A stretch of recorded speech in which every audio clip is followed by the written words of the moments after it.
In the headlines, President Tinubu signs bill returning old anthem into law. Governor Abdulrazak commissions names roads after General Abdullahi Adangba Sheikh Yahya Agodi. Kanu bans protest, orders defaulters arrest. TUC threatens strike, says federal government nonchalant about new minimum wage deliberations. On the foreign scene, 27 million cast their ballots, including over 17,000 inmates in South Africa. And in the world of sport, Osimhen out of South Africa, Benin Republic World Cup qualifiers.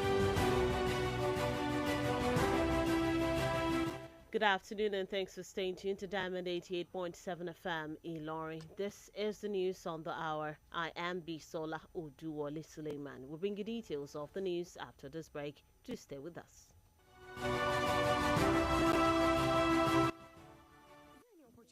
In this country, I don't lose hope. Oh my God, jackpot. Leaving the country may not be the solution that you think it is. Don't make leaving Nigeria the only solution to your life's challenges. Japa because you want to, but stop raising it as a solution to national issues that you can work on and fix. Nigeria will always be your home, and together we can make it better. This message is reaching you from Diamond 88.7 FM Ilorin.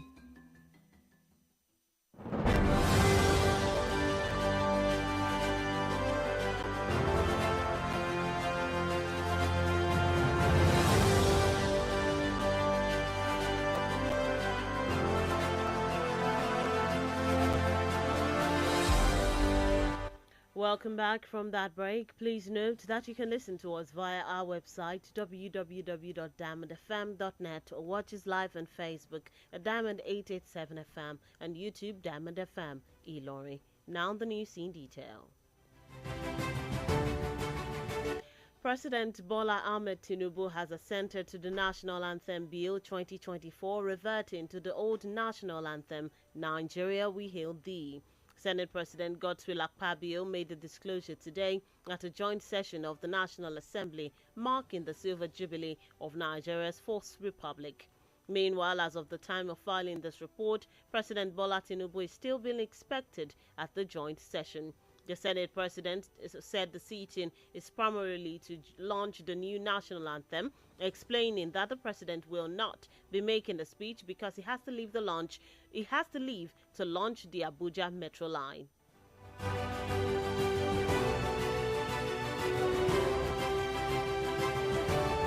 Meanwhile, the Trade Union Congress TUC says the federal government has been nonchalant about deliberations on the new minimum wage. President of the TUC, Festus Osifo, disclosed this in an interview with Channels Television Politics today. Osifo said the government must be very serious in addressing the issue of a new minimum wage. According to him, the new proposal from the government does not tally with the nation's economic realities. Labour had initially demanded a 615,000 naira minimum wage but reduced it twice, now at 494,000 naira. The government and the organized private sector had initially proposed 48,000 naira and 54,000 naira, which were also rejected by Labour. During a meeting of the Committee on Minimum Wage on Tuesday, Labour rejected the federal government's new minimum wage proposal. It could be recalled that in the last few months, labour unions and the federal government have been locked in negotiations over a new minimum wage, with the former giving an ultimatum of 31st of May.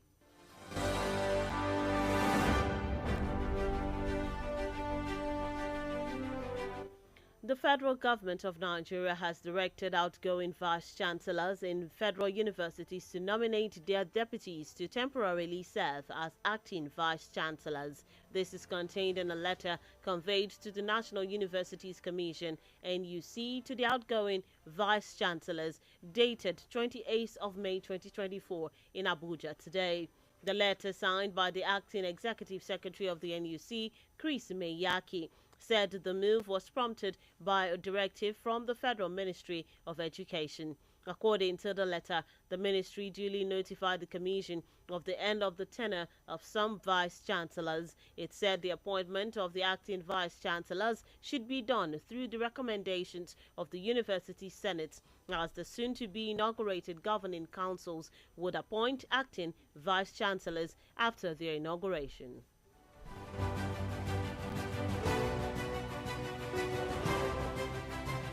And in Kano State, the Kano State government has banned all public gatherings intended for protest within the state. This was contained in a statement by the governor's spokesperson, Sanusi Tofa, today. According to the statement released, the governor has directed the police, the Department of State Services (DSS), and the Nigeria Security and Civil Defense Corps (NSCDC) to apprehend, detain, and prosecute any individual or group partaking in demonstrations on the streets of Kano. The statement noted that the decisive action is a preemptive strategy aimed at averting any potential breakdown of law and order orchestrated by adversaries of the state. The government urged all citizens of the state to go about their normal activities as the state retains its calmness.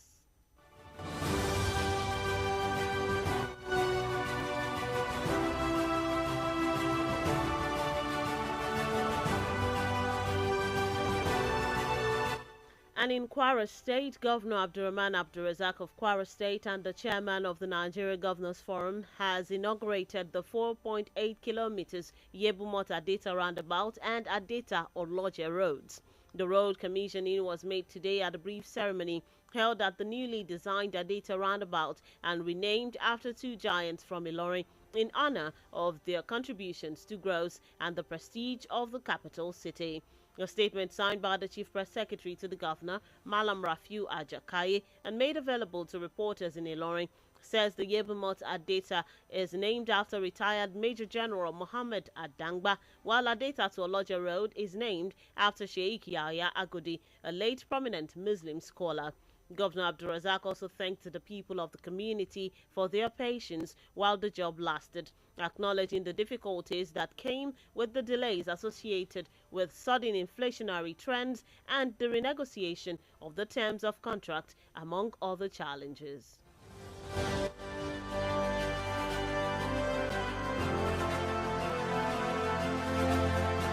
Still in Kwara State, officials of the Ilorin Zonal Command of the Economic and Financial Crimes Commission (EFCC) have arrested 7 suspects for illegal mining activities and seized 5 truckloads of minerals from the suspects. The anti-graft agency disclosed this in a statement posted today on its social media handle X. According to the statement, 5 truckloads of assorted minerals suspected to be lepidolite, lithium, and precious stones, among others, were recovered from the suspects. The statement added that the suspect lacked the necessary licenses and permits for mining and mineral possession. The EFCC also arrested 2 others named Faleti Wahid and Noah Olalikon for attempting to secure the release of one of the trucks with a 1.2 million naira bribe.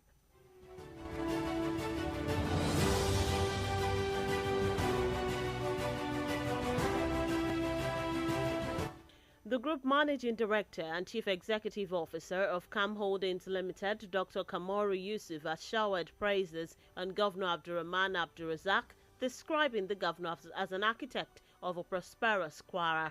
In a congratulatory message to commemorate the governor's first year of second term in office, CEO said the governor has succeeded in touching all fields of governance in the state.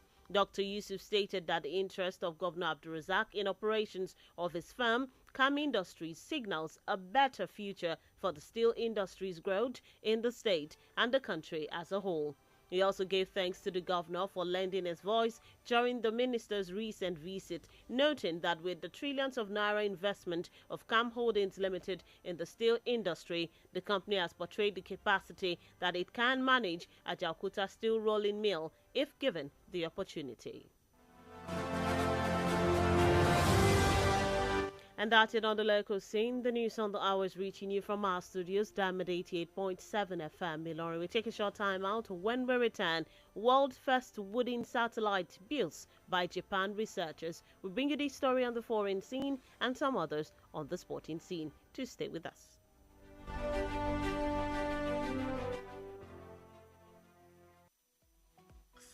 us on social media, Facebook, Twitter and Instagram at Diamond 887 FM.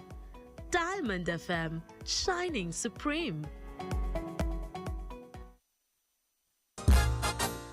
Orúkọ mi ni Yèyélúà Tóyìn Adégbọlá. Mo sì ti lé ní 50 ọdún láyé láàyè àtàyè ìdẹ̀ra. Ìgbòkègbodò mi pọ̀ gan nínú iṣẹ́ tí mo yàn láàyò gẹ́gẹ́ bí òṣèré orí ìtàgé. Kì í sì rẹ̀ mí, bẹ́ẹ̀ ni kì í sú mi. Àwọ̀ mi sì ń jí pépépé sí bí tọmọ tuntun lójoojúmọ́. Ẹ fẹ́ mọ̀dí abájọ. Monomin Plus atẹ́jẹ̀ṣe oògùn tó ń fi epo ẹja cod liver oil ṣẹjọ́ ẹ̀ food supplement ni. Èròjà ẹ peléke, ó ń tara ṣe, ó ń máradán, ó ń jẹ́ kọ́mọdé dàgbà dáadáa, ó sì ń jẹ́ kí àgbàlagbà máa ta kébékébé. Monomin Plus. Monomin Plus fún èròjà tó ń tún inú ara ṣe lẹ́yìn ìwádìí ìmọ̀ ìjìnlẹ̀. A tún fi èròjà cod liver oil epo ẹja sí i ló fi wá di oògùn méjì tá a papọ̀ sínú ẹyọ kan ṣoṣo. La fi ń pè é ní Monomin Plus. Iléeṣẹ́ Tuyi Pharmaceutical Industries Limited. Àwọn tó lórúkọ tó ṣe gbẹ́kẹ̀lé níbi kápò oògùn òyìnbó ló ṣe é. Monomin Plus. Monomin Plus. Nyeme Nigeria Somini de ton kurabun norobun nobaita bia bara saruko sa tobun kora ambara rundi tebosokmo cervical cancer kokoro garu tebosokmo human papilloma virus HPV tietara ka bara tenine tara tiane tara ma panka bara nuganu ne nwosiso baru dra iyanwa miso yera sokwe pin subara tegbara ka kore nkobu mamam state okra no busowa Nigeria yara aka tobun kora kore toruwa 2023 won suru wakuru seruso nemegeni seti nyenda tia yeti esowa bako cervical cancer kore ko yenson dika benton kro bibu bebamo ta won no banendi sereka won okra ne dokotoro dia odo benturuko sa won suru no bo seru sonyonda no berundi 2024 won geso bukabe cervical cancer kore kuwa HPV kore yakura tonu nonison kama yenso brama damo amma won okra no bo sere won aro ado bunun gundi anda tobun kora mbara do mo tebosokmo cervical cancer domiye ko de suka bara tete yara ide suba santon kura bibu gongere ko giso bukura si anu sonruwa imaki yensasano isokuo 07060416787 ukmameni 08067085017 National Primary Healthcare Development Agency kabebadobani rune bebosun parati ni ko siamo. My people, better to read the grant for this month of May. You fit enjoy great offer when you buy your favorite Bajaj Boxer. Sharply go enough power dealer way near you to jolly better woof. Odolo, offer they available while stock last.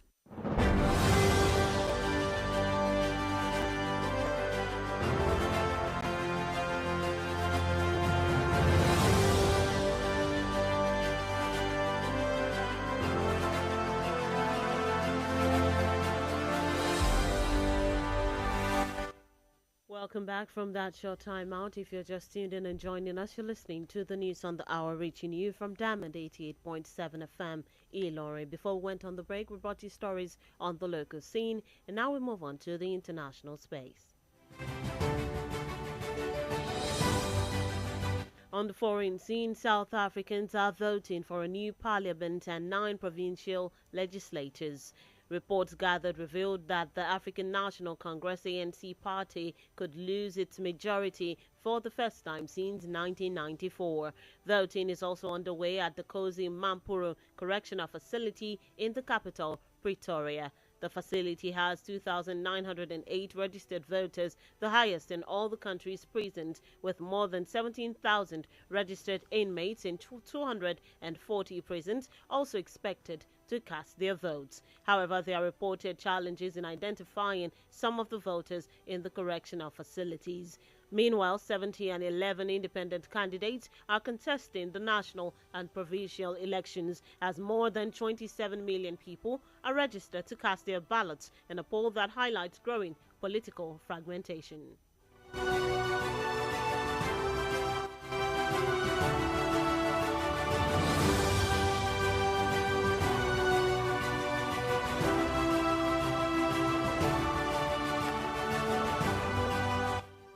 Still on the foreign scene, the world's first wooden satellite has been built by Japanese researchers who said their tiny cuboid craft will be blasted off on SpaceX rocket in September. Each side of the experimental satellite deployed by scientists at Kyoto University and logging company Sumitomo Forestry measures just 10 centimeters. The creators expect that the wooden material will burn up completely when the device re-enters the atmosphere, potentially providing a way to avoid the generation of metal particles when a retired satellite returns to the Earth.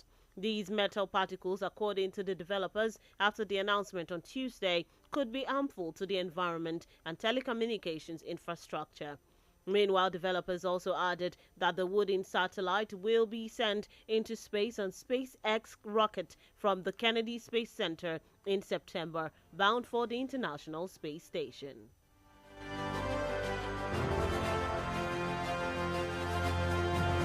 Moving on to the world of sport, Abia Warriors captain Augustine Njoku is more than convinced his team will get the better of Kwara United in the round of 16 of the President's Federation Cup ahead of their clash today in Ikenne, Ogun State. The pride of Abia at the field of the Remo Stars Stadium in Ikenne, venue of the match yesterday afternoon, and captain of the side is confident of a favorable result. On a possible threat that could be posed by his former Abia Warriors teammates who are now on the payroll of Kwara United, Njoku describes it as a mere reunion and nothing more. Meanwhile, the encounter is expected to be ongoing at the Remo Stars Stadium in Ikenne as the match is scheduled to kick off by 1 p.m. today.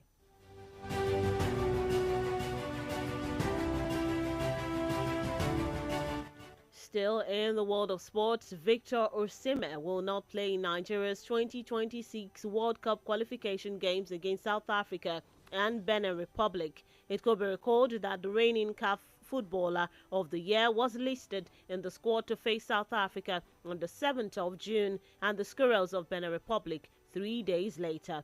But on Tuesday, the team confirmed that Osimhen will miss the matches due to injury. According to an update from the Super Eagles camp, the Napoli star is injured and will off play for 4 weeks. The statement posted on the official X handle of the Super Eagles added that coach Finidi George has called up Enugu Rangers left back Kenneth Igboke for the World Cup qualifiers against South Africa and Benin Republic.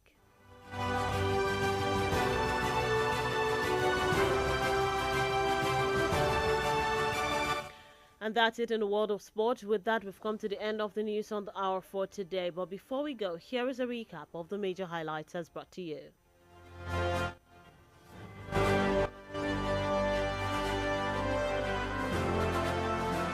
President Tinubu signs bill returning old anthem into law.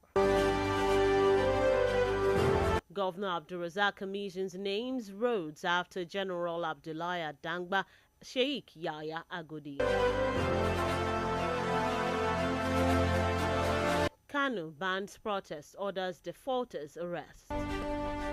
And TUC threatens strike, says federal government nonchalant about new minimum wage deliberations. On the foreign scene, 27 million cast their ballots, including over 17,000 inmates in South Africa. And in sport, Osimhen out of South Africa, Benin Republic World Cup qualifiers.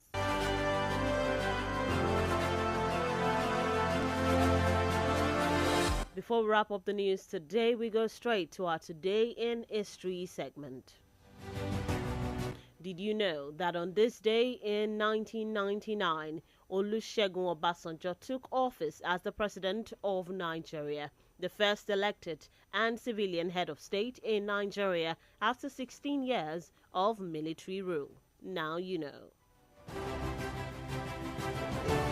The news on the hour was compiled and edited by Joseph Imeribe. You can visit www.diamondfm.net to keep up to date with us, or download our app on Google Play Store and iOS Apple Store, Diamond 887 FM. Endeavor to also join us at 3 p.m. for the news flash and at 5 p.m. for the news across the world. For news coverage or information about happenings around you, kindly contact the Diamond FM newsroom number on 091 606 27526 091 606 27526. I am Bisola Oduwole Suleiman. Thank you for listening to your Shining Supreme station. Do stay tuned for the Yoruba version of the news coming up shortly. Good afternoon.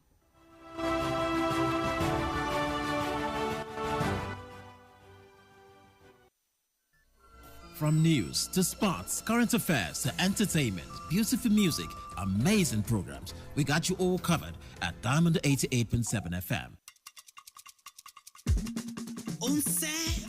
Lẹ́ńkẹ́jọ ìkànnì Diamond 88.7 FM ní ẹ má gbé kú. Diamond FM Ìlọrin àwa là ń gbé ìròyìn àwọn ìṣẹ̀lẹ̀ orin àtàwọn amúlùdùn Yorùbá tí ò láfijọ́ ṣe ti aráyé. Látinú yàrá ìròyìn Diamond 88.7 FM Ìlọrin ìròyìn ẹ̀kúnrẹ́rẹ́.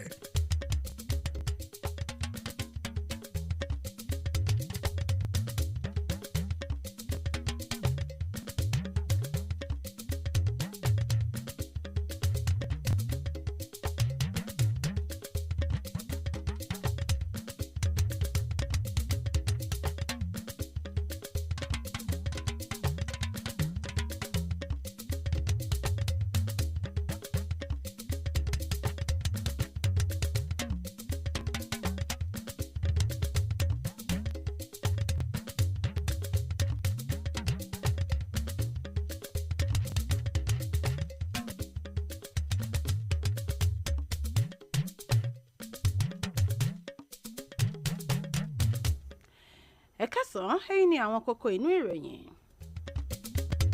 Ààrẹ Tinubu ti buwọ́lù kíkọ orin tuntun fún orílẹ̀-èdè yìí Nigerian We Hail Thee. Gómìnà Abdulrahman Abdulrazak ti fi orúkọ àwọn òpópónà kan sọ orí ọ̀gágun Abdullahi Adangba àti Sheikh Yahya Agodi. Ìjọba ìpínlẹ̀ Borno ti fi òfin de àwọn olùfẹ̀hónúhàn. Ẹgbẹ́ TUC ti ń dúnkòokò ètò ìyanṣẹ́lódì látàrí bí ìjọba àpapọ̀ kò ṣe lákàsí lórí ọ̀rọ̀ owó oṣù tó kéré jùlọ. Lẹ́ka tilẹ̀ òkèèrè àwọn olùdìbò 27 ni wọ́n ń dìbò lọ́wọ́ níbi ètò ìdìbò tó ń lọ lọ́wọ́ lórílẹ̀‐èdè South Africa.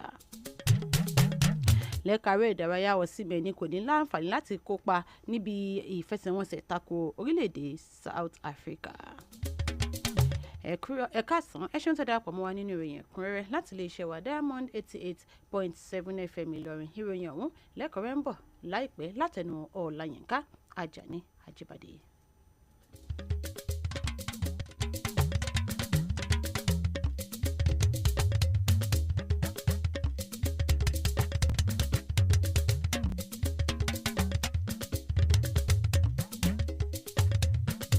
Kárí ilé kárí oko ní ìmẹ́hẹ̀ ètò ààbò àwùjọ tó ń peléke sí lójoojúmọ́ yìí ń ta lára. Bẹ́ẹ̀ a gbọ́dọ̀ wojútùú sí i láti dènà pípàdánù ẹ̀mí àti dúkìá. Gẹ́gẹ́ bí ọmọ Nàìjíríà a gbọ́dọ̀ máa bára wa gbé pọ̀ lálàáfíà ká lè bá a jẹ àwọn èrè ilẹ̀ bàbá wa ní kíkún láì fi tẹ̀yà ẹ̀sìn tàbí ìyàtọ̀ àṣà wa ṣe. A ní láti kọ́kọ́ rí ara wa gẹ́gẹ́ bí ọmọ Nàìjíríà kan náà. Nínú ìlú kó wa a ní láti ṣùgbà ara wa nípa dídáàbò bo àwọn ẹlòmíràn àti fífi àwọn ìṣẹ̀lẹ̀ àjèjì tó àwọn aláṣẹ tó bá yẹ létí lásìkò. Ẹ rántí o, ojúṣe àjùmọ̀ṣe kan ní ìbáraẹnigbépọ̀ lálàáfíà jẹ́ nípa jíjùmọ̀ṣepọ̀ a lè gbé orílẹ̀-èdè Nàìjíríà ga jù báyìí lọ. Ọ̀rọ̀ ìmọ̀ràn yìí wá láti iléeṣẹ́ rédíò Diamond 88.7 FM. Ènìyàn mi lẹ jẹ́.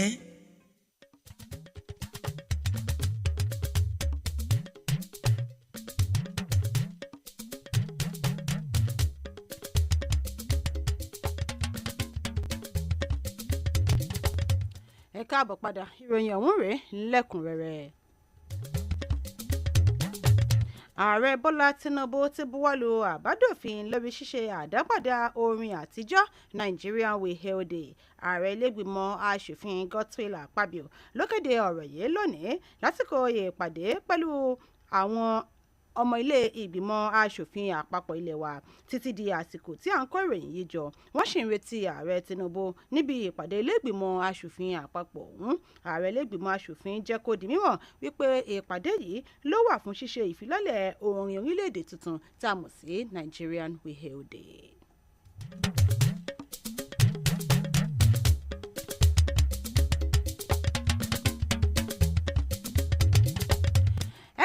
àwọn òṣìṣẹ́ TUC ti ń dúnkokò mọ́ ìjọba àpapọ̀ wípé àwọn yóò gùnlé ètò ìyanṣẹ́lódì látàrí àìlákàsí ìjọba àpapọ̀ lórí ọ̀rọ̀ owó oṣù tuntun tó kéré jùlọ. Ààrẹ ẹgbẹ́ TUC Festus Osifo ló kéde ọ̀rọ̀ yìí lásìkò ìfọ̀rọ̀wánilẹ́nuwò pẹ̀lú iléeṣẹ́ Channels Television. Osifo ó jẹ́ kó dímọ̀ pé ìjọba kò kọbi ara sí ọ̀rọ̀ owó oṣù tuntun tó kéré jùlọ nípasẹ̀ bí ìjọba bí wọ́n ṣe ń dúnàádúrà lọ́nà tí kò tọ̀nà pẹ̀lú ọ̀rọ̀ owó oṣù tuntun ọ̀hún. Ẹgbẹ́ àwọn òṣìṣẹ́ ni wọ́n ń béèrè fún owó 615,000 naira gẹ́gẹ́ bí owó oṣù tuntun tó kéré jùlọ, àmọ́ tó ṣe wípé wọ́n ti dín owó náà kù pẹ̀lú 494,000 naira báyìí. Àmọ́ ńlá pa ti ìjọba àpapọ̀, ìjọba kọ́kọ́ sọ wípé àwọn yóò san ẹgbẹ̀rún 48,000 48,000 naira, nígbà tó yá ní ìjọba ṣe àfikún rẹ̀ sí ẹgbẹ̀rún 54,000 naira kó tó di pé ìjọba ní àwọn yóò máa san ẹgbẹ̀rún lọ́nà 50 naira 60,000 naira lásìkò ìpàdé eléyìí tí wọ́n ṣe ní ọjọ́ ìṣẹ́gun. Níbẹ̀ ni ẹgbẹ́ àwọn òṣìṣẹ́ ti tako gbogbo ìdúnàádúrà eléyìí tí wọ́n ní kò yẹ látọ̀dọ̀ ìjọba àpapọ̀. Ṣe bẹ́ẹ̀ rántí pé láti bí nǹkan bí oṣù méjì díẹ̀ sẹ́yìn òun ni ẹgbẹ́ àwọn òṣìṣẹ́ àti ìjọba àpapọ̀ ti ń ṣe ìfàǹfà lórí ọ̀rọ̀ owó oṣù tuntun tó kéré jùlọ ọ̀hún. Ẹgbẹ́ àwọn òṣìṣẹ́ ti ṣáájú fún ìjọba àpapọ̀ ní ọjọ́ 21 oṣù karùn-ún láti fi rí wípé wọ́n wá ìyanjú sí ọ̀rọ̀ owó oṣù tuntun tó kéré jùlọ náà. Ìjọba àpapọ̀ ti pa láṣẹ fún gbogbo àwọn gíwá àgbà àwọn ilé ẹ̀kọ́ gíga fásitì àpapọ̀ tí wọ́n fẹ́ kúrò nípò láti fa ìṣàkóso lé àwọn tí wọ́n jẹ́ ìgbákejì wọn lọ́wọ́ láti sì máa bá iṣẹ́ lọ gẹ́gẹ́ bí adelé gíwá àgbà. Èyí ló jẹyọ nínú àtẹ̀jáde eléyìí tí àjọ tó ń rí sọ́rọ̀ àwọn ilé ẹ̀kọ́ gíga fásitì lórílẹ̀‐èdè yìí NUC tí wọ́n fi léde fún àwọn gíwá àgbà tí sáà wọn ti parí lórí ipò ọ̀hún eléyìí tí wọ́n fi déètì ọjọ́ 28 oṣù karùn-ún sí orí àwọn àtẹ̀jáde tí wọ́n fi ránṣẹ́ sí kó wa wọn nílùú Àbújá.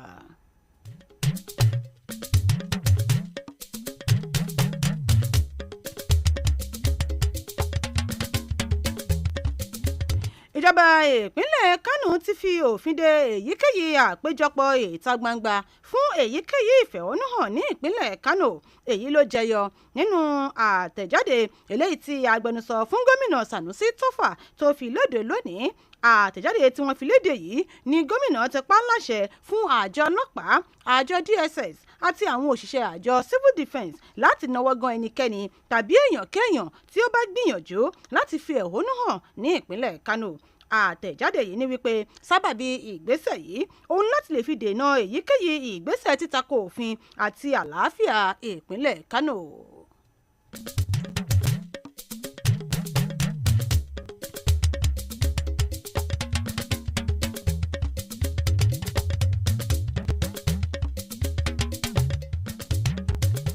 Gómìnà Abdulrahman Abdulrazak ti ìpínlẹ̀ Kwara tí ó tún jẹ́ alága ẹgbẹ́ àwọn gómìnà lórílẹ̀‐èdè yìí ti ṣe ìfilọ́lẹ̀ àkànṣe iṣẹ́ ojú ọ̀nà oní kìlómítà 4 láti Yebumot sí Adeta roundabout àti Adeta sí òpópónà Ọlọ́jẹ́. Wọ́n ṣíṣọ lójú ojú ọ̀nà yìí lónìí níbi ayẹyẹ kékeré kan eléyìí tí wọ́n ṣe ní Adeta roundabout tí wọ́n sì fi sọrí àwọn ògbónágbòǹgbò méjì kan tí wọ́n jẹ́ ọmọ bíbí ìlú Ìlọrin fún àwọn ipa ìdàgbàsókè tí kò wá àwọn kò ní ìpínlẹ̀ yìí. Alukoro fún gómìnà Malam Rafiu Ajakaye nínú àtẹ̀jáde tó fi léde fáwọn oníròyìn nílùú Ìlọrin ní wípé àwọn forí òpópónà Yebumot Adeta sọrí ọ̀gágun fẹ̀yìntì Muhammed Adangba nígbà tí àwọn forí Adeta sí Ọlọ́jẹ́ sọrí Sheikh Yahya Agodi tí ń ṣe olóògbé aṣíwájú ẹ̀sìn kan. Gómìnà dúpẹ́ fún sùúrù àwọn olùgbé agbègbè yìí lásìkò tí wọ́n fi gùn lé àkànṣe iṣẹ́ òpópónà ọ̀hún.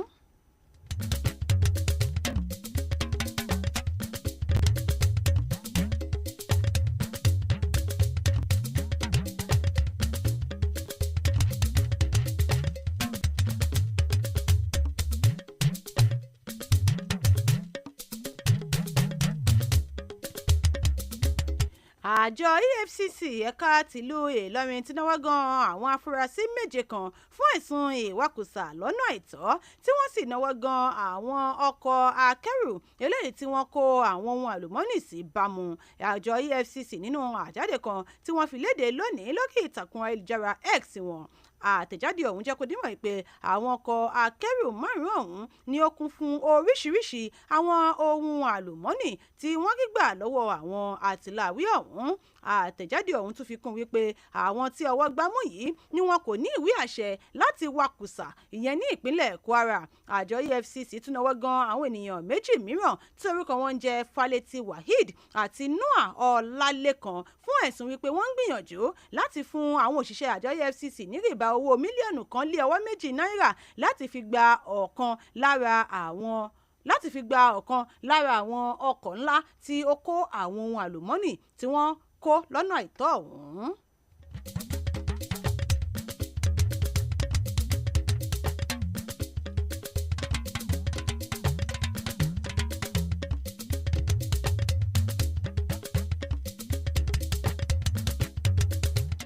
aláṣẹ àti olùdarí ilé-iṣẹ́ Cam Holding Limited dókítà Kamoru Yusuf ti lu gómìnà Abdulrahman Abdulrasaq lọ́gọ̀ ẹnu pẹ̀lú ṣíṣe àpèjúwe rẹ̀ gẹ́gẹ́ bí olùṣègbélárugẹ ìpínlẹ̀ Kwara nínú ọ̀rọ̀ ìkíní kú oríire eléyìí tí ó fi ṣe àyájọ́ ọdún kan àkọ́kọ́ sáà ẹlẹ́ẹ̀kejì gómìnà. olùdarí ilé-iṣẹ́ Cam Holdings ọ̀hún ní wípé gómìnà ti la ipa rere lórí àwọn ènìyàn ìpínlẹ̀ Kwara. dókítà Yusuf ṣàlàyé wípé ìfẹ́ eléyìí tí gómìnà Razak ní sí iléeṣẹ́ Cam Holdings Industries ó ṣe àfihàn ọjọ́ ọ̀la rere fún ìdàgbàsókè àwọn iléeṣẹ́ ìpèsè irin ní ìpínlẹ̀ Kwara àti lórílẹ̀‐èdè Nàìjíríà lápapọ̀.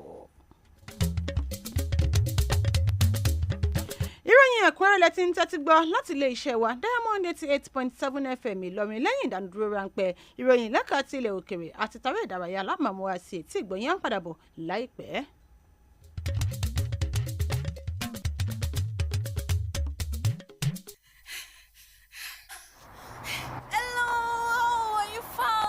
Social media, èmi ọmọ yín ni pretty by ni. I'm blushing. Mo ṣe fídíò yìí lónìí láti update everybody. As you can see, I'm at Bọ́lákalẹ̀ Street, Cherry White House yẹn lẹ́gbẹ̀ẹ́ gate black yẹn. Ibẹ̀ gangan ni ilé mi. Gbogbo eré tí mo máa ń sá yìí every morning ni mo máa ń ṣe ní 7 a.m. every day. Mo ṣe máa ń keep fit lélẹ́yìí. Ẹ̀rí shape mi ni can see ó gbọ́ ọmọ ló tù yìí. Ó mà ṣe o, ó sì ṣe bẹ́ẹ̀ fọwọ́ ara rẹ̀ sílẹ̀kùn fólè fira rẹ̀ lájínigbé lọ́wọ́. gbogbo ohun tó ní í ṣe pẹ̀lú kọ̀rọ̀kọ́ndú ayé rẹ̀ àti ara rẹ̀ ló ti fi láyé lọ́wọ́ yìí. àwọn tó o mọ̀ tó o sì mèrò ọkàn wọn. ǹjẹ́ o ti ẹ̀ mọ̀ àwọn tí ò ń bá dọ̀rẹ́ lórí ayélujára tó bẹ́ẹ̀ ṣá? ayé le o, èèyàn sì burú. kìí sì ṣe gbogbo àwọn ọ̀rẹ́ ayélujára yìí náà ló fẹ́ dáadáa fún ọ. ṣọ́ra mójú àwọn tó máa fàṣírí ayé rẹ lé lọ́wọ́ lórí ayélujára. ìmọ̀ràn yìí ló ń dé tètè gbọ́ yín láti ìkànnì Diamond 88.7 Ìlọrin.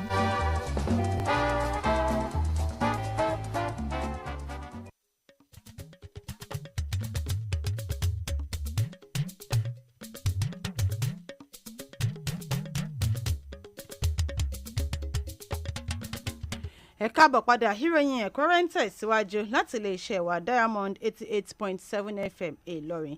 ìròyìn láti ilẹ̀ òkèrè. orílẹ̀-èdè South Africa ti ń dìbò fún àwọn aṣojú tuntun ní ilé ìgbìmọ̀ asòfin àgbà àti ti àwọn agbègbè. bákan náà ni ìbò tún lọ lọ́wọ́ ní ọgbà ẹ̀wọ̀n Kogosi Mampuru nílùú Pretoria tí ń ṣe olú ìlú orílẹ̀-èdè South Africa. ibùdó ọ̀hún ni ó ní àwọn olùdìbò 7,000 eléyìí tí ó pọ̀ jù nínú àwọn ọgbà ẹ̀wọ̀n orílẹ̀-èdè náà.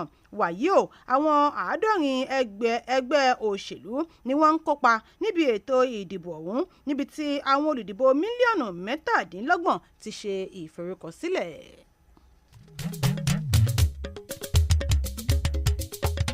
bákan náà lẹ́ka tilẹ̀ òkèrè ẹ̀rọ sátáláìtì onípákó àkọ́kọ́ tí wọ́n ṣe parí lórílẹ̀‐èdè Japan ni wọn yóò máa ṣe ìfilọ́lẹ̀ rẹ̀ lórí òfurufú lóṣù kẹsàn-án ọdún yìí.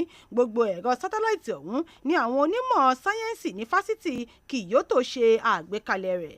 Ẹ̀wẹ̀, àwọn olùṣàgbékalẹ̀ ẹ̀rọ ọ̀hún fi kún wípé pákó ọ̀hún ni wọn yóò fi ránṣẹ́ sí ojú òfurufú ní ibùdó Kennedy Space Center.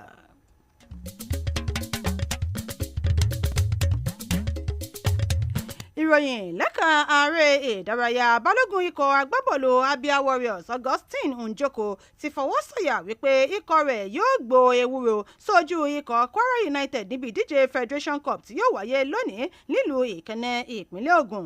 Ẹ̀wẹ̀, ìfẹsẹ̀wọnsẹ̀ ọ̀hún yóò gbéra sọ ní pápá ìṣeré Remo Star nílùú Ìkẹnẹ bẹ̀rẹ̀ láago 1 ọ̀sán òní.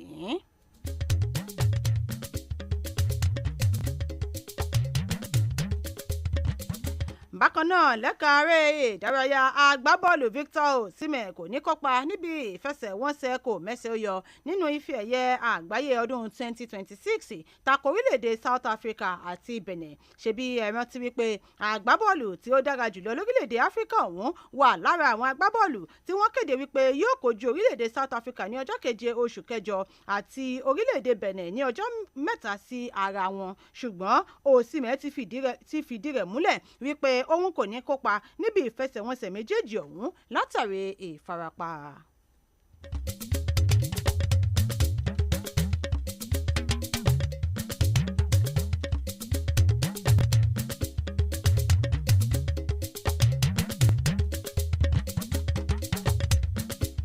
ṣáájú kí a tó máa dánu dúró nínú ìròyìn ẹ̀kúnrẹ́rẹ́ fún tọ̀sán tòní ẹ tún tẹ́tí gbọ́ àwọn kókó tó wà nínú ìròyìn náà lẹ́ẹ̀kan sí i.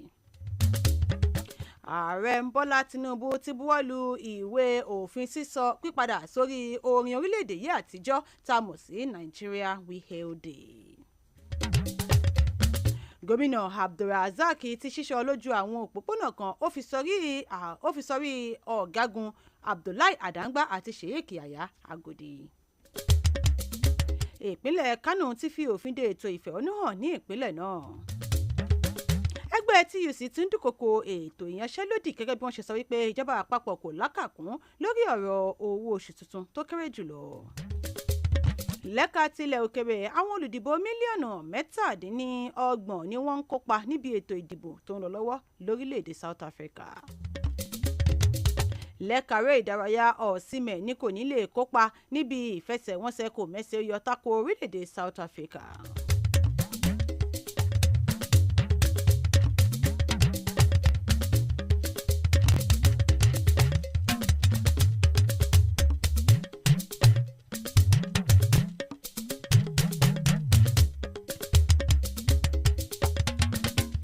Ǹjẹ́ o mọ̀ wípé láyàjọ́ òní ọdún 1999 ní Olúṣẹ́gun Ọbásanjọ́ gba ipò gẹ́gẹ́ bí ààrẹ ilẹ̀ Nàìjíríà tí ń ṣe ààrẹ alágbádé àkọ́kọ́ lẹ́yìn ìṣèjọba ológun ọlọ́dún 16.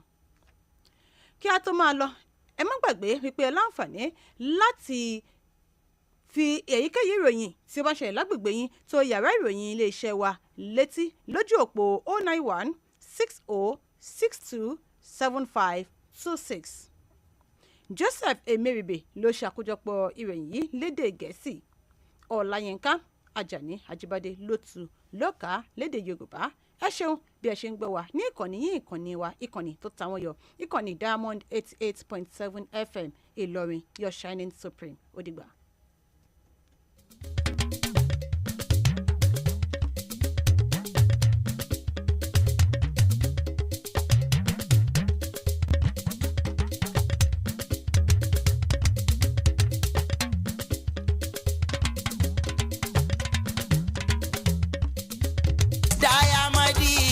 ṣe bẹ́ẹ̀ bẹ́ẹ̀. wọ́n dára. Dayamadi ṣe bẹ́ẹ̀ bẹ́ẹ̀.